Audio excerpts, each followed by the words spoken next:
This is Gary Atencio with CNTV, and today we're in Westminster, Colorado. I'm here at the Westminster Presbyterian Church since 1957. The mission has been to welcome all, praise God, and care for the world.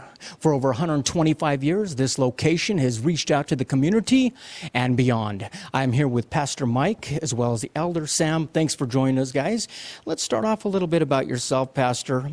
You really grew up in the Army, moving around. You know what it's like to move around here and there. You now found your home, which is the church here. 2.5 years ago, you came here to pastor. Share with me how this all got started for you.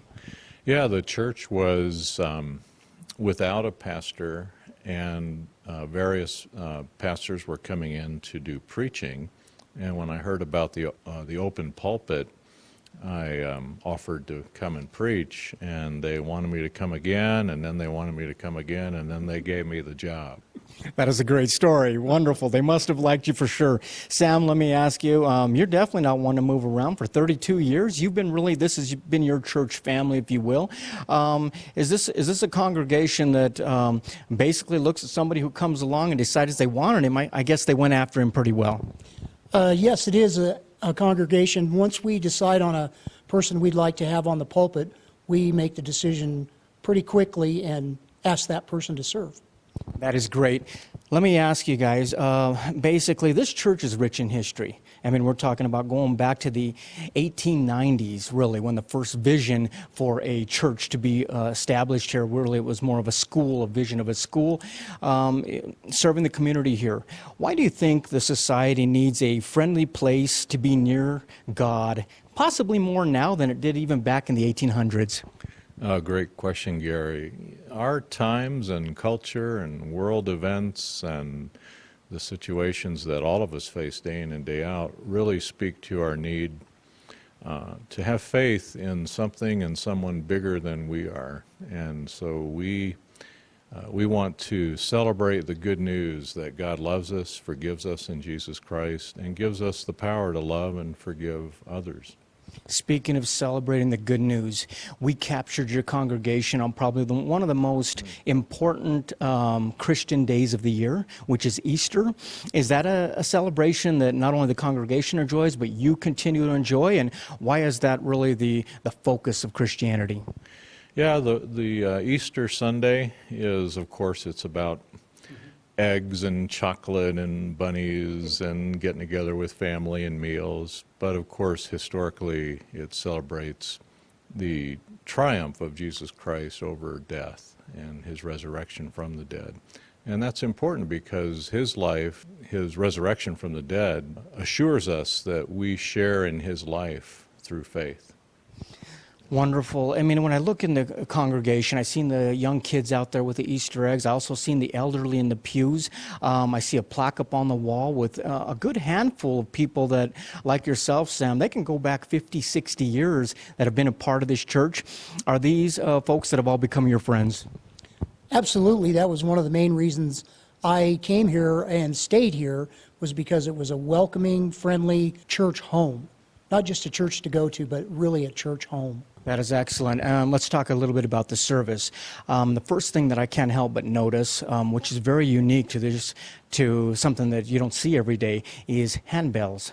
I mean, beautiful handbells, great sound out there. Tell me a little bit about that program. You've got a director at the helm that has 50 plus years in the music industry. Tell me about that. Yeah. Our Jubilation Handbell Choir dates back many years. In fact, I'm not exactly sure how many years. Sam might know. The bells, you don't find bells so much in churches these days, but they're a crucial part to our music and worship ministry. As I noticed the Jubilation Choir, they're giving a lot of enjoyment to the ears out there of folks in the congregation. Yet at the same time, I almost picked up a fact that you have to have some discipline to learn how to play bells like that. I mean, does that require a lot of practice? And have you seen new members join, or is that something that has stayed the same? Yes, it does require a lot of practice and discipline.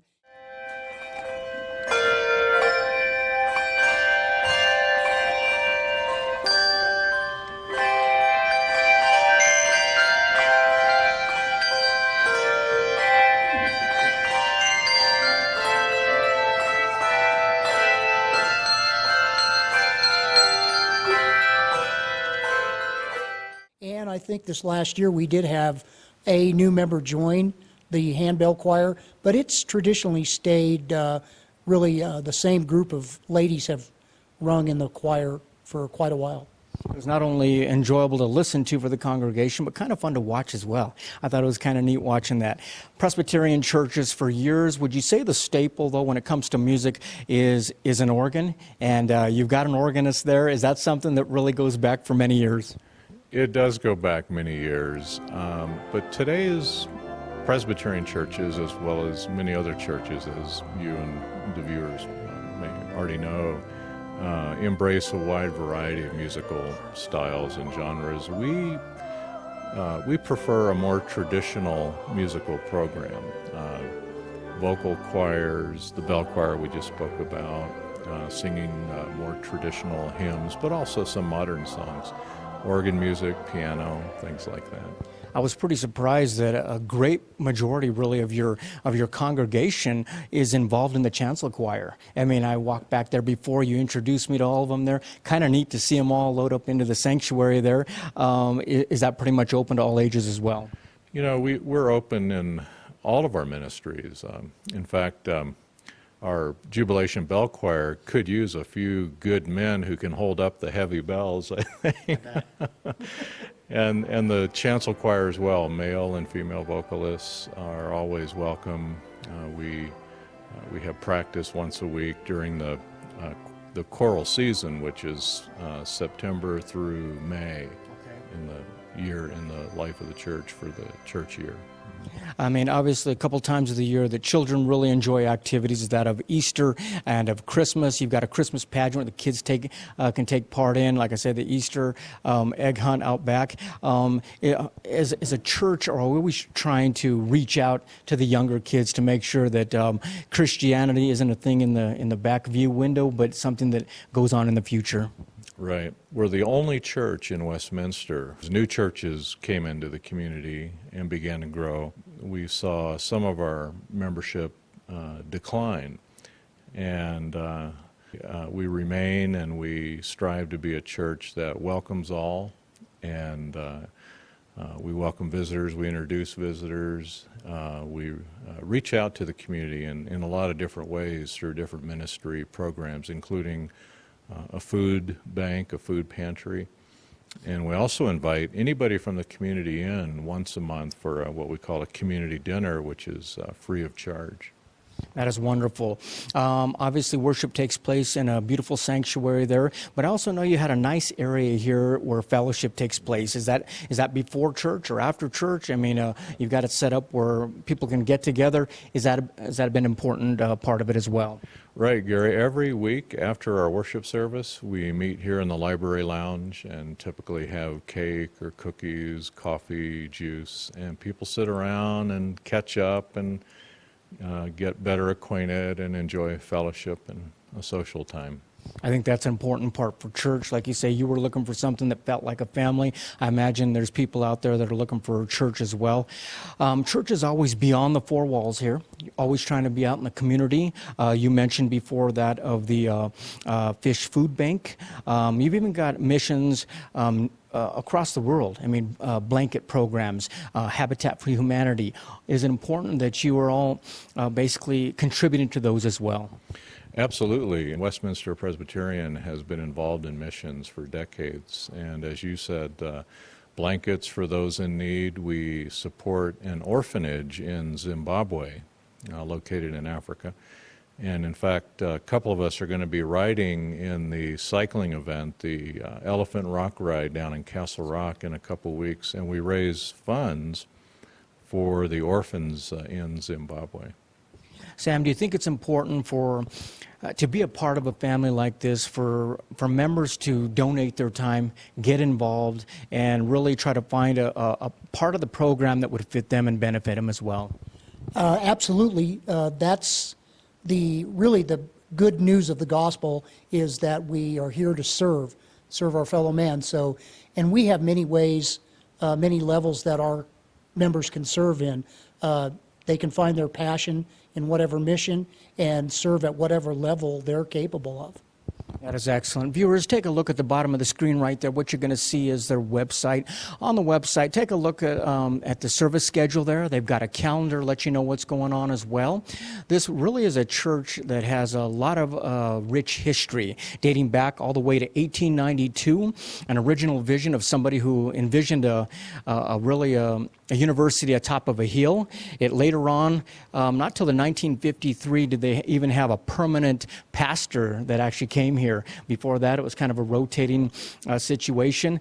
If you had someone out there that is looking for a permanent church home, maybe they haven't found it, what would you tell them? We welcome all, and we welcome you. And if Westminster Presbyterian Church can meet your needs for a spiritual home and a friendly church community, we would love for you to visit and check us out. Excellent, Sam. Like you said, you as a community together, the church community decided who you wanted to work with. And do you feel it's been a good choice for you as you come together and seen the church continue to grow? Absolutely. From going from unchurched to coming here, I was married here. This is my wife's home church, and I was welcomed here. So it's absolutely the best choice for me. Excellent. Last time, viewers, take a look at the bottom of the screen right there. Once again, that is the Westminster Presbyterian Church since 1957.